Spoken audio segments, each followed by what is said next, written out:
Hello everyone. तो आज की ट्रिप रहने वाली है कल्पेश्वर महादेव की, जो कि अर्गम घाटी उत्तराखंड के अंदर है। यहाँ पे और ये तकरीबन 7000 फीट की ऊंचाई पर है। और ऐसा माना जाता है कि यहाँ पे शिव जी की जटाओं की पूजा की जाती है और ये पंच केदार में से 5वां केदार भी माना जाता है। तो इस वीडियो में हम कवर करेंगे stay, petrol, CNG cost, food, tolls, road conditions and कुछ सजेशंस। और उसके साथ साथ हम आपको बताएंगे total trip budget for a road trip to Kalpeshwar Mahadev. तो चलिए शुरू करते हैं। सबसे पहले आप मेरठ दिल्ली हाईवे से मेरठ पहुंचेंगे, वहां से मुजफ्फरनगर होते हुए आप पहुंचेंगे हरिद्वार, फिर ऋषिकेश, जहां से आपका पहाड़ी क्षेत्र हो जाएगा। वहां से आप देवप्रयाग वाले रास्ते से होते हुए श्रीनगर, रुद्रप्रयाग, कर्णप्रयाग और अपने डेस्टिनेशन चमोली पहुंच जाएंगे। यह है सारी टोल की डिटेल्स जो हमने स्क्रीन पर डाल दी है, आप वीडियो पॉज करके देख सकते हैं। टोटल खर्चा हमने उसमें मेंशन किया हुआ। हमने अपनी जर्नी शुरू करी थी रात को, जिसकी वजह से हम ऋषिकेश पहुंच गए 1-1:30 बजे। फिर वहाँ पे हमने देखा कि वहाँ पे बैरिकेडिंग लगी हुई है। पुलिस ने हमें आगे जाने से मना कर दिया क्योंकि पहाड़ों में आगे चलना, ट्रैवल करना सेफ नहीं होता है, जो कि बैरिकेडिंग खुलती है 3:30-4 बजे। बट हमने एक नकली बुकिंग दिखा के रिजॉर्ट की, तो हमने वहाँ से परमिशन अलाउ करा ली। बट ये सजेशन है आपके लिए, प्लीज़ वहाँ से आप इस तरह आगे ना बढ़ें क्योंकि पहाड़ों में रात को चलाना सेफ नहीं है। और दूसरी चीज़, अगर आप रात को कहीं फंसते हैं तो वहाँ से हेल्प मिलना भी थोड़ा मुश्किल हो जाता है। तो मैं हमेशा यही सजेस्ट करूँगा कि आप थोड़ा सा जब दिन निकल जाए, जब रोशनी आ जाए, जैसे 3:30-4 बजे, तब आप ट्रैवल करना शुरू करें, जब पुलिस एक्चुअल में परमिशन दे। तो अब हम पहुंच चुके हैं देवप्रयाग, जिसको संगम भी कहा जाता है, दो नदियों का मिलन। अलकनंदा और भागीरथी, यहाँ पे दो नदियाँ मिलती हैं। और यहाँ पे हमने अपना पहला हॉल्ट लिया है। अब 10-15 मिनट हम यहाँ रुक के फ़ोटोज़ वगैरह खींचेंगे और थोड़ा सा इस पानी की आवाज़ का आनंद लेंगे। ये बहुत ही मन को शांति देने वाला है। देखिए, सुनिए। पहाड़ों की सुबह, जिसका अक्सर हर कोई सपना देखता है। निकलता सूरज, पक्षियों की आवाज़ और खूबसूरत वादियाँ।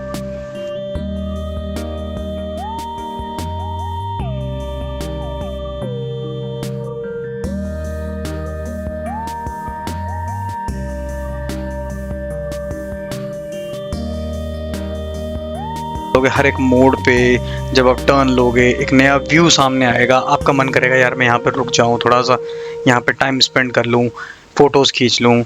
इतना सुंदर, हर मोमेंट कैप्चर करने का दिल करेगा। और रोड्स देखो आप, इतनी क्लीन है, रोड कंडीशन बहुत अच्छी हैं। आप यहाँ पे आराम से ड्राइव कर सकते हैं। बस आपको ध्यान रखना पड़ेगा अपने लेन का।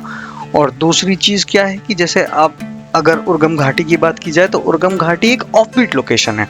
जब आप यहाँ पे आएंगे, ऑफ बीट लोकेशन है। और दूसरी चीज़, जब आप यहाँ पे आएंगे तो आप देखेंगे कि मतलब यहाँ पे कुल भी शोर शराबा नहीं है। एक शहर की बहुत शोर शराबे से और आपकी थोड़ी सी नॉर्मल लाइफ से हट के थोड़ा सा आप जब देखेंगे कि मतलब आपको एक अलग सा ही रिलैक्सेशन महसूस होगा, एक थेरेपी काइंड ऑफ थिंग आपको लगेगी जब आप यहाँ पे देखेंगे आके।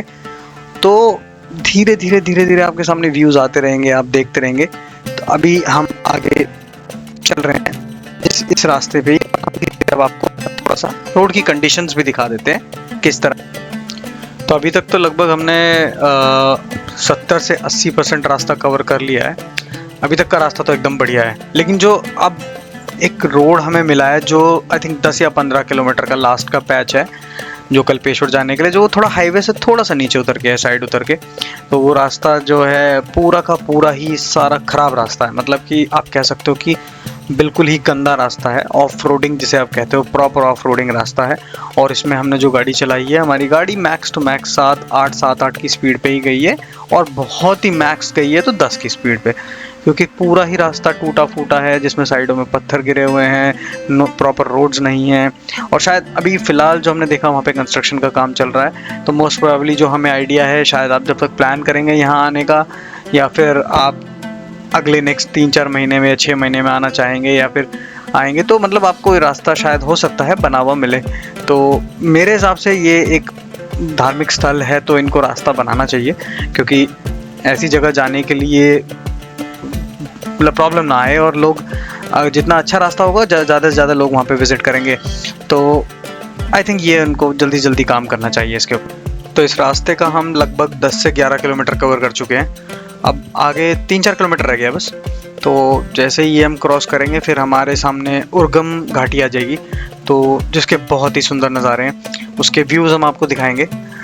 तो जैसे ही क्रॉस करेंगे, अभी इसके आगे एक आयरन ब्रिज आएगा, जो आयरन ब्रिज क्रॉस करने के बाद तुरंत ही उर्गम घाटी शुरू हो जाएगी। लेकिन रोड पूरा का पूरा ऐसा ही है, लगभग 4 किलोमीटर और बचा है। तो अगर हम यही 8-10 की स्पीड से जाते रहेंगे ऐसे ही, हमें दिखा रहा है अभी टाइम है कम से कम हमें 40 मिनट दिखा रहा है, तो हमें ऐसे धीरे धीरे जाना पड़ेगा। तो उसके बाद जो है कि हमारा वो मंदिर वाला रास्ता शुरू हो जाएगा। और कल्पेश्वर जो है, कल्पेश्वर धाम बोरगम वैली के अंदर ही है। तो अभी हम चलेंगे इसी रोड पे।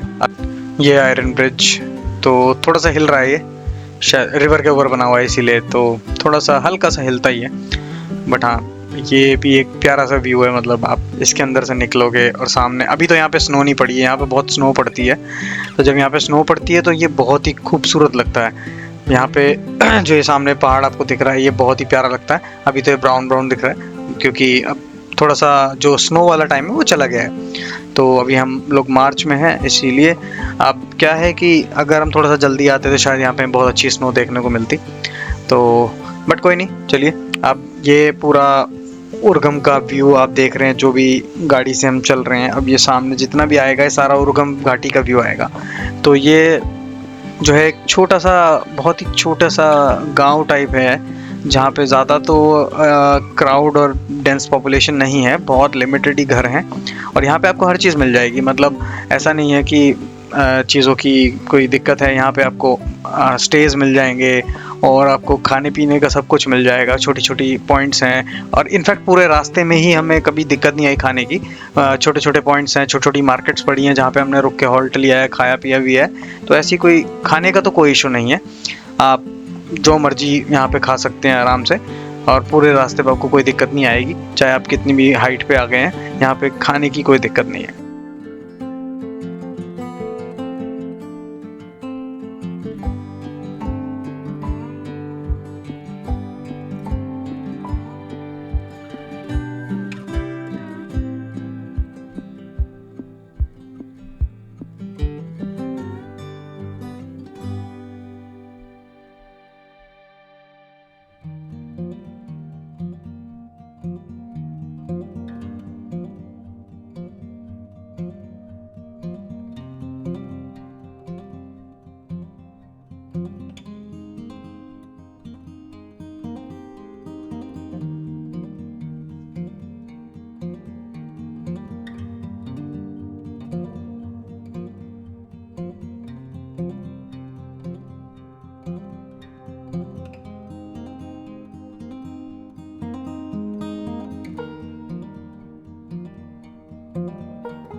हम पहुंच गए हैं कल्पेश्वर महादेव, ये बिल्कुल सामने आपके मंदिर है।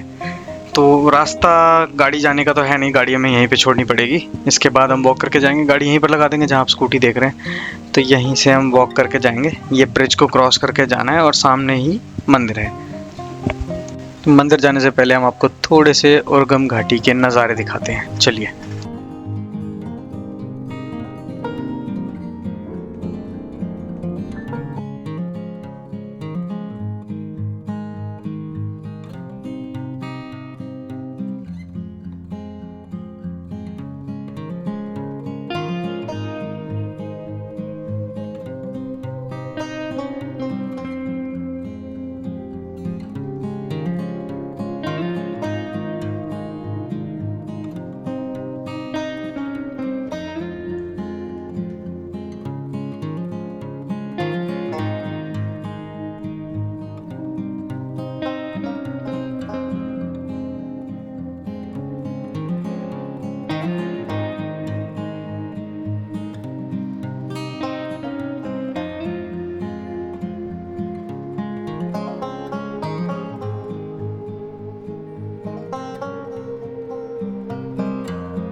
ये इस बोर्ड पे इन्फॉर्मेशन दे रखी है। इस मंदिर के बारे में काफ़ी कुछ इन्फॉर्मेशन है, आप वीडियो पॉज करके पढ़ सकते हैं। जैसे कि ये मंदिर एक विशाल पत्थर के नीचे बना हुआ है और यहाँ पे शंकर जी की जटा रूप में पूजा की जाती है।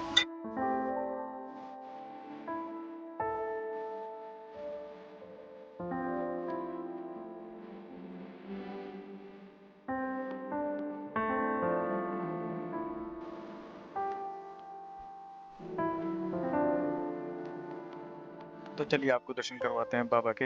ये कुछ सीढ़ियाँ हैं जो चढ़ के जानी पड़ती हैं। ये मंदिर का रास्ता है जो कि ब्रिज क्रॉस करने के बाद शुरू होती है, तो ये मंदिर के गेट तक है।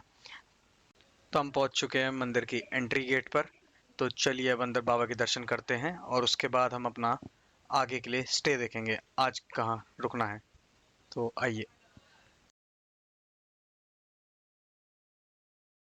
यहाँ पहुँचने के बाद आप प्रसाद लेंगे। प्रसाद लेके आप आगे बढ़ेंगे तो आप देखेंगे कि यहाँ पे छोटी छोटी मूर्तियाँ हैं जहाँ पर आप अपने हाथ जोड़ के आगे बढ़ सकते हैं। और उसके बाद आपको दिखाई देगा कि एक बोर्ड लगा हुआ है जिसके ऊपर टाइमिंग्स मेंशन्ड है, कितने बजे मंदिर खुलता है, कितने बजे आरती होती है। तो ये सब कुछ यहाँ पे लिखा हुआ है कि आप कितने बजे से कितने बजे तक मंदिर बंद रहता है और किस समय आप आ सकते हैं, कौन सा समय अच्छा है, कौन सा समय नहीं है। और उसके बाद हम जैसे ही हमने मंदिर के अंदर एंट्री करी तो हमने छोटी सी क्लिप बनाई थी, क्योंकि मंदिर के अंदर फ़ोटो खींचना मना है। तो बेसिकली ये हमने क्लिप बनाई थी और एक जो मेन जहाँ पे प्रसाद चढ़ता है वो वाली हम क्लिप नहीं कैप्चर कर पाए हैं, क्योंकि वहाँ पे अलाउड नहीं था कैमरा। और एक चीज़ मैं शेयर करना चाहता हूँ कि मुझे ना जो पंडित जी जिस तरह प्रसाद चढ़ाते हैं बहुत ही विधि विधान के साथ, बहुत अच्छे से, तो मुझे वो बहुत अच्छा लगा। मतलब आपको आप आके ऐसा लगेगा कि हाँ, मेरी प्रार्थना, मेरी पूजा, मेरा सफ़र बहुत ज़्यादा सफल रहा। तो मंदिर से निकलने के बाद आप लोग यहाँ पे वाटरफॉल एंजॉय कर सकते हैं, थोड़ा बहुत टाइम स्पेंड कर सकते हैं बाहर। उसके बाद अब चलिए हम बात करते हैं स्टेज की और फूड की। तो स्टे की अगर मैं बात करूँ तो हमारे पास एक दिन और था, तो हम लोग तो ओली गए थे जो कि यहाँ से 20 किलोमीटर आगे है। तो अगर और लेकिन हमने फिर भी आप लोगों के लिए पता किया, यहाँ पे आसपास होम स्टेज हैं जो कि 1000 से 1200 रुपये में अच्छे डिसेंट होम स्टेज मिल जाते हैं। और अगर फूड की बात करें तो बहुत रीजनेबल रेट्स हैं, कहीं भी हमें ऐसा नहीं लगा जहाँ पे कि ओवर प्राइस्ड है या बहुत ज़्यादा रेट्स हैं। तो अगर मैं कह के चलूँ, अगर आप 2 बंदे आ रहे हैं तो 2 बंदों का खाना आराम से 500 रुपये एक टाइम के खाने में हो जाएगा। हमारा पेट्रोल का खर्चा हमने स्क्रीन पर डाल दिया है, हमारी गाड़ी छोटी थी तो हमारा ये खर्चा है, बाकी आप अपनी गाड़ी के अकॉर्डिंग कैलकुलेट कर सकते हैं। सो एक लास्ट एंड इम्पॉर्टेंट सजेशन, हमेशा घर से निकलने से पहले अपनी गाड़ी डबल चेक करें, क्योंकि वापस आते हुए हमारी गाड़ी के 2 टायर बर्स्ट हो गए थे, जिसकी वजह से हमें बहुत प्रॉब्लम फेस करनी पड़ी और अपनी गाड़ी क्रेन से टो करानी पड़ी। Do leave a comment and suggestions. Thanks for watching.